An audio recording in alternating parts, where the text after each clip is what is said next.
আসসালামু আলাইকুম। শিমুল মেমোরিয়াল নর্সাল স্কুল অ্যান্ড কলেজের সকল শিক্ষার্থীকে স্বাগত। আমি জেসমিন আহমেদ খুশি, সহকারী শিক্ষক, শিমুল মেমোরিয়াল নর্সাল স্কুল অ্যান্ড কলেজ, রাজশাহী। আমি আবারও হাজির হয়ে গেছি তৃতীয় শ্রেণীর গণিত ক্লাস নিয়ে। আমাদের আজকের অধ্যায় হচ্ছে ভগ্নাংশ। তার আগে কিছু কথা বলে ফেলি। শিক্ষার্থীরা, তোমরা কেমন আছো সবাই? আশা করছি ভালো আছো। আমিও আলহামদুলিল্লাহ ভালো আছি।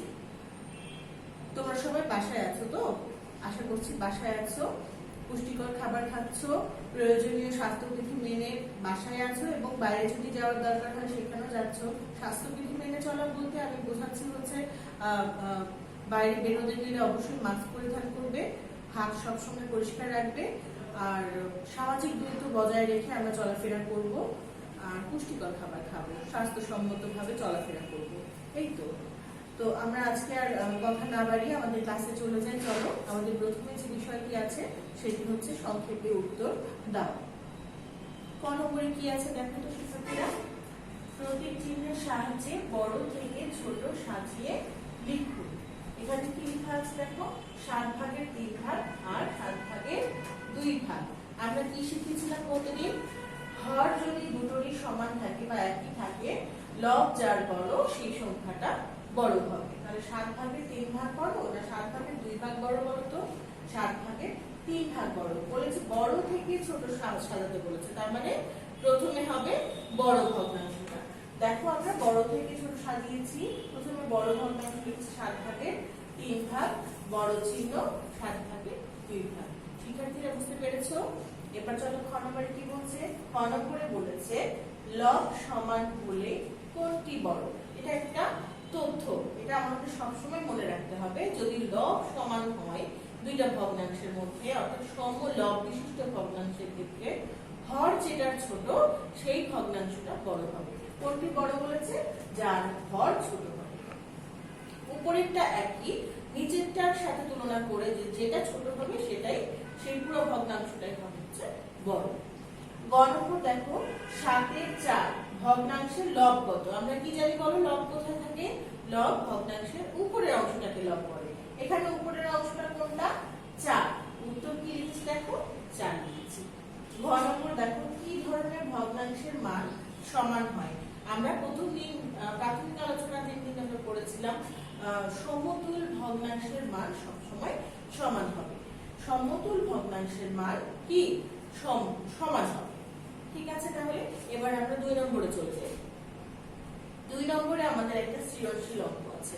সৃজনশীল অঙ্কটার উদ্দীপকটা করে আসি চলো।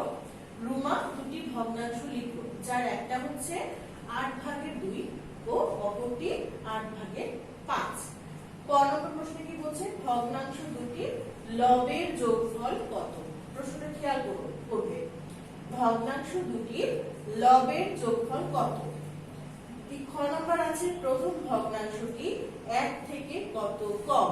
প্রথম ভগ্নাংশটি 1 থেকে কত কম। ভগ্নাংশ দুটি সমতুল কিনা ব্যাখ্যা করো।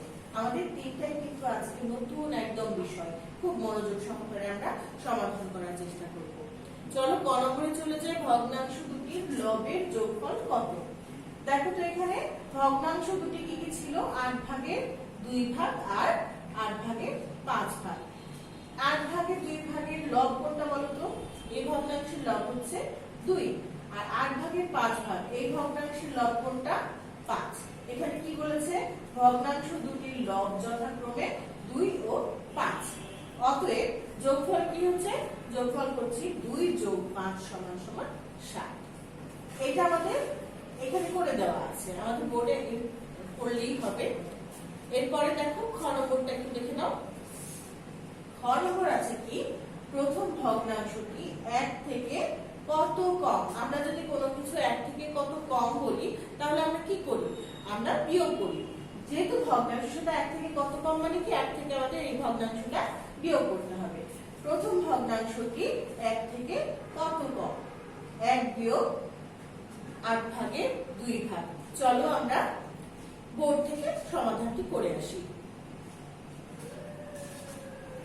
চলো আমরা খ নম্বর অঙ্কটা করে ফেলি। খ নম্বরে কি আছে? খ নম্বরে প্রথম ভগ্নাংশটা কি ছিল? প্রথম ভগ্নাংশটি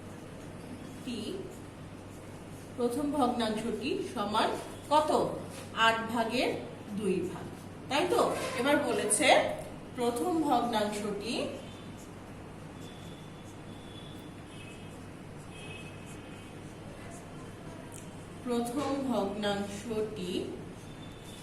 এক থেকে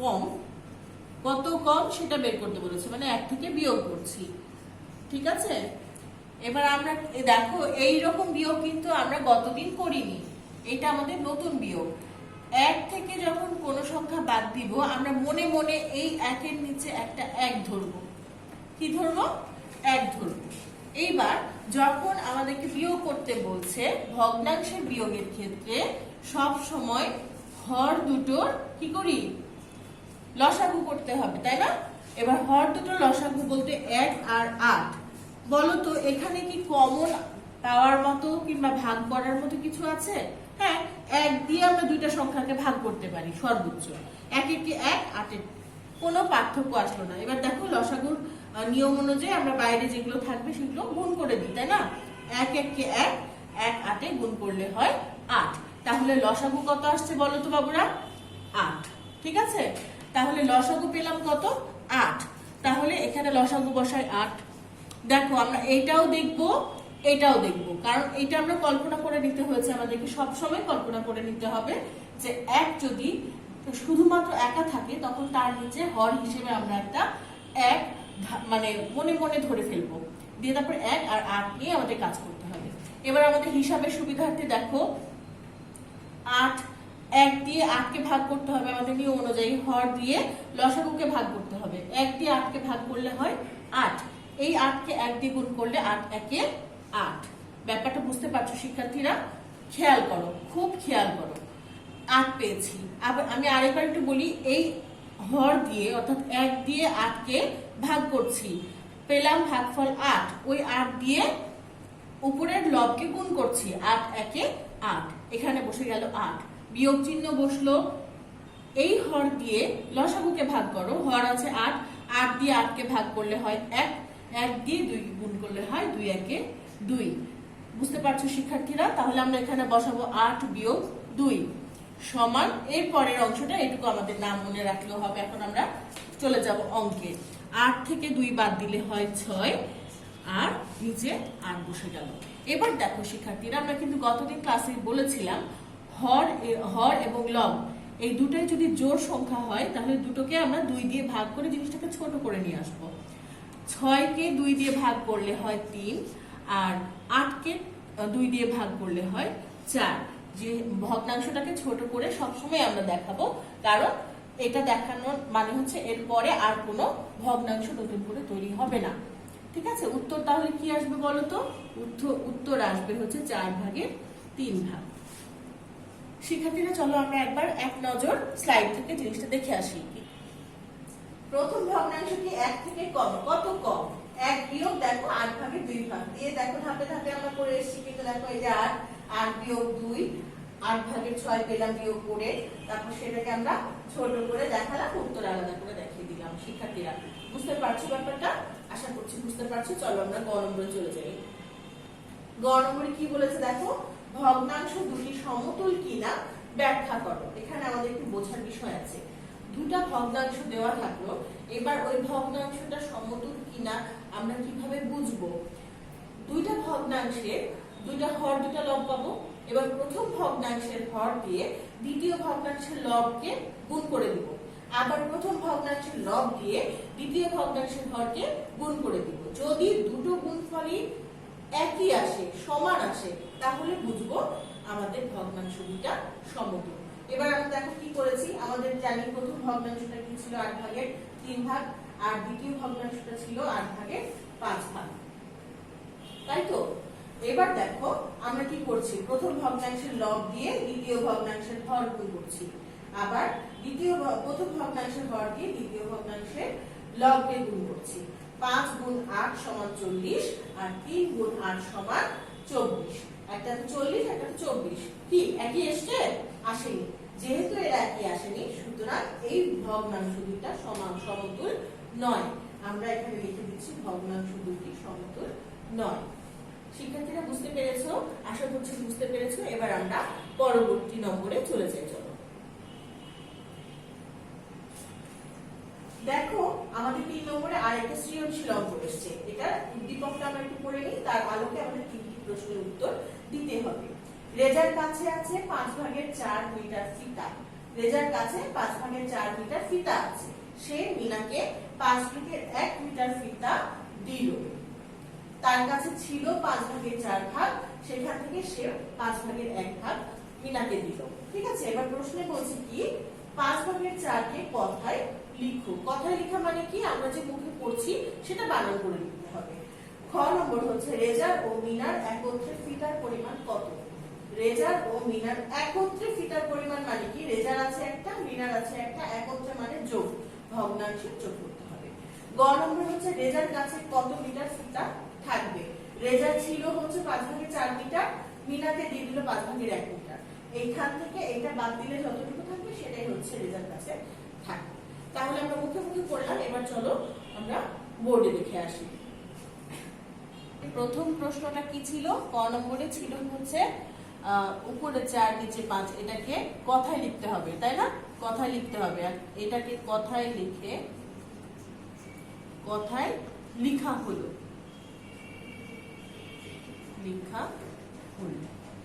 ঠিক আছে। তাহলে আমরা কিভাবে পড়েছিলাম মনে আছে শিক্ষার্থীরা?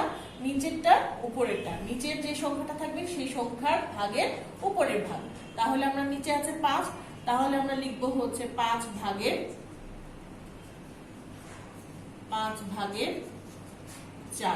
5/4 ভাগ। ঠিক আছে শিক্ষার্থীরা, দেখো তো 5/4 ভাগ। ঠিক আছে, এবার আমরা খ নম্বরে কি দেখেছিলাম? খ নম্বরের প্রশ্ন ছিল কিন্তু রেজার ও মিনার একত্রে ফিতার পরিমাণ কত। তাহলে রেজার ফিতা ছিল, লিখবো আমরা এখানে রেজার ছিল বা রেজার আছে কত মিটার? রেজার আছে হচ্ছে 5/4 মিটার, 5/4 মিটার। এবং আর মিনার আছে কত মিটার? 5/4 না, মিনার আছে বলতে কি মিনাকে দিল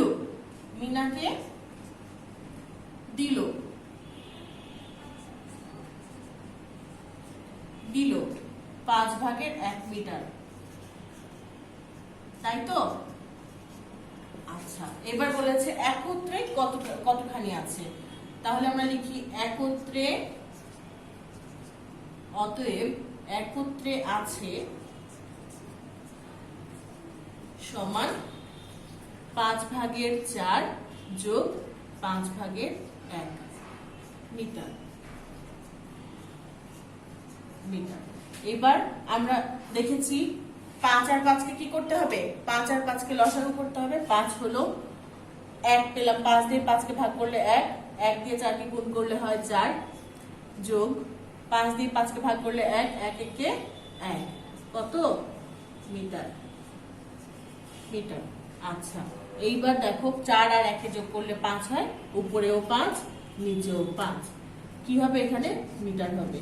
দেখো তো, আমরা প্রথম দিন যোগ করেছিলাম হর আর লব যদি একই সংখ্যা হয় তাহলে কাটাকাটি হয়ে উত্তর কত আসে? 1 মিটার। উত্তর কত মিটার? উত্তর আসবে 1 মিটার। শিক্ষার্থীরা বোঝা যাচ্ছে? আশা করছি বুঝতে পারছো, তুলে ফেলেছো আশা করছি। এবার আমরা গ নম্বরে চলে যাব।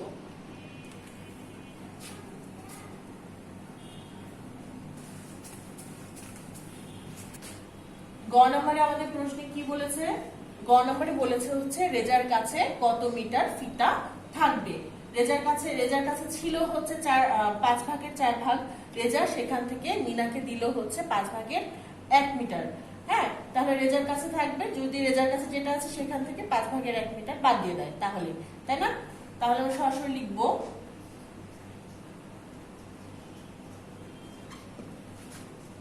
রেজার কাছে থাকবে, রেজার কাছে থাকবে সমান, ব্র্যাকেট দিয়ে দাও, রেজার কাছে ছিল হচ্ছে 5 ভাগের 4 ভাগ, সেখান থেকে মিনাকে দিল 5 ভাগের 1 মিটার, ভাগ বলতে এখানে মিটার বোঝাচ্ছে, মিটার। লসাগু 5 আর 5 এর লসাগু হচ্ছে 5, আর উপরে 4 বিয়োগ 1 কিভাবে আসছে আশা করছি বুঝতে পারছো। আবার বলে দিই, 5 দিয়ে 5 কে ভাগ করলে 1 হয়, 1 দিয়ে 4 কে গুণ করলে হয় 4, আবার 5 দিয়ে 5 কে ভাগ করো 1 হচ্ছে, 1 দিয়ে উপরে 1 কে গুণ করলে হয় 1। ঠিক আছে, এখানে আমরা মিটার লিখে দিব। আচ্ছা, এবার দেখো নিচে 5 বসলো, 4 থেকে 1 বাদ দিলে কত হয়? 3 হয়। তাহলে আমাদের রেজার কাছে কত মিটার ফিতা থাকছে? রেজার কাছে থাকছে হচ্ছে 5 ভাগের 3 মিটার। উত্তর আলাদা করে লিখবো 5 ভাগের 3 মিটার। শিক্ষার্থীরা আমার সাথে সাথে লেখার চেষ্টা করো, তাহলে লেখার তাড়াতাড়ি শেষ হবে। আশা করছি বুঝতে পারছো কিভাবে আমরা করলাম, উত্তরটাও দেখে নিচ্ছি। ঠিক আছে, এবার চলো আমরা পরবর্তী প্রশ্নে চলে যাই। এবার চলো 4 নম্বরে কি আছে দেখো। 4 নম্বরে আছে জ্যামিতি। আজকে আছে হচ্ছে চিত্র সহ বৈশিষ্ট্য লিখো সমদ্বিবাহু ত্রিভুজ। হ্যাঁ, আমাদের কিন্তু গত দিনের ক্লাসে আমরা কি শিখেছিলাম? সমদ্বিবাহু ত্রিভুজের সংজ্ঞা, চিত্র সহ সংজ্ঞা শিখেছিলাম। আজকে চিত্র সহ বৈশিষ্ট্য শিখবো। আমি গত দিনের বলেছি যে সংজ্ঞার ভিতরেই আছে কিন্তু এদের দুটো বৈশিষ্ট্য। ঠিক আছে, কি কি বৈশিষ্ট্য আছে দেখি। দুইটা বাহু সমান হয়। আমাদের কি শিখেছিলাম গত ক্লাসের কথা মনে করো, যে ত্রিভুজের দুটি বাহু পরস্পর সমান এবং একটি বাহু অসমান তাকে বলবো সমদ্বিবাহু ত্রিভুজ। তাহলে এখানে আমরা দুইটা বাহু সমান আর একটি বাহু অসমান, দুইটা বৈশিষ্ট্য পেয়ে গেলাম। এবার চিত্রটা দেখো, আমরা চিত্রটা এঁকেছি সমদ্বিবাহু ত্রিভুজের চিত্র। আমরা একটু বোর্ডেও দেখবো আজকে। ঠিক আছে, চল প্রথমে আমরা তাহলে কি করব বলো। প্রথমে আমরা একটা বাহু নিয়ে নিব। বাহুটা যেরকম নিব, অন্য দুটা বাহু এর চাইতে বড় নিব। ঠিক আছে, যখন আমি কম্পাস দিয়ে মাপবো এর চাইতে একটু বড় করে মাপিয়ে কম্পাসে ধরবো। তাহলে চলো দেখি।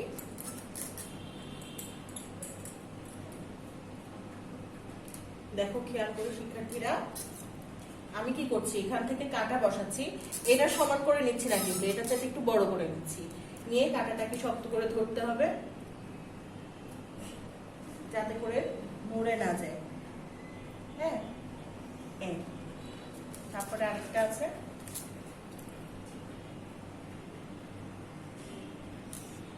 ঠিক আছে, দেখো এখানে ক্রস করে একটা বিন্দুর মতো পেয়েছি আমরা। স্কেল দিয়ে এই বিন্দু থেকে রেখার দুই প্রান্ত বিন্দুর সাথে যোগ করব।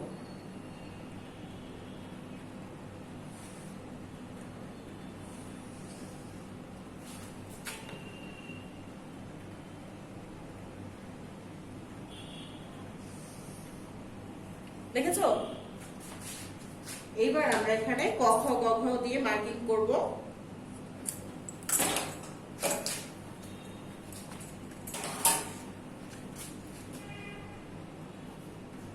ক খ গ লিখব কি? চিত্রে ক খ গ একটি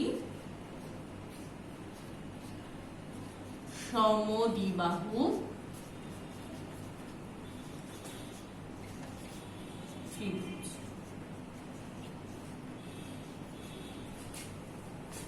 ক খ গ একটি সমদ্বিবাহু ত্রিভুজ। এই দুটার কি কি বৈশিষ্ট্য বলো? ক খ সমান ক গ, এই দুটো হচ্ছে সমান, আর এই দুটা হচ্ছে সমান, আর এইটা কি এই দুটা সমান? সমান নয়। তাহলে খ গ অসমান। আমাদের বৈশিষ্ট্য কি আছে দেখো, দুইটি বাহু সমান, একটি বাহু অসমান। ঠিক আছে, আমরা যদি কি কি করতে পারি বলো তো দেখি। ক খ আর ক গ সমান, বাহু দুইটা সমান, আমরা কি এভাবে লিখতে পারি না? ক খ সমান ক গ, বা আমরা কথাও লিখতে পারি ক খ ও ক গ সমান সমান। হ্যাঁ, আর কি খ গ কি কারো সমান? খ গ সমান নয়, খ গ সমান নয়। বুঝতে পারছো, আমাদের কিন্তু দুইটা বৈশিষ্ট্য এভাবে আমরা লিখলাম। আমরা ভালোভাবে বানান করেও লিখতে পারি, আবার এটা বাহু উল্লেখ করেও লিখতে পারি, তবে বানান করে লেখাটাই সবচাইতে ভালো। তোমাদের বোঝার জন্য আমি এই জিনিসটা এভাবে করে দেখালাম। ঠিক আছে শিক্ষার্থীরা, আমাদের পরবর্তীতে কি আছে তাহলে আমরা বোর্ড থেকে স্লাইড থেকে একটু দেখে আসি। চলো, আমাদের নেক্সট দিনে আছে হচ্ছে টপলেস 1। শিক্ষার্থীরা, আমরা প্রাথমিক আলোচনা করেছি, ক্লাস নাম্বার 1 করেছি, ক্লাস নাম্বার 2 করেছি। আজকে আমাদের ক্লাস নাম্বার 2 হলো। এটার উপর ডিপেন্ড করে আমাদের ক্লাস নাম্বার 3 পরবর্তী দিনে হবে, আর টপলেসটা আমরা আগামী দিন দিব। আশা করছি তোমাদের কাছে টপলেসের শীট পৌঁছে গেছে। এই পড়াগুলো ভালোভাবে চর্চা করে টপলেসের শীটটা কমপ্লিট করবে। আগামী দিন আমরা আবারও হাজির হয়ে যাব নতুন ক্লাস নিয়ে। সেই পর্যন্ত তোমরা ভালো থাকো, সুস্থ থাকো। আল্লাহ হাফেজ, আসসালামু আলাইকুম।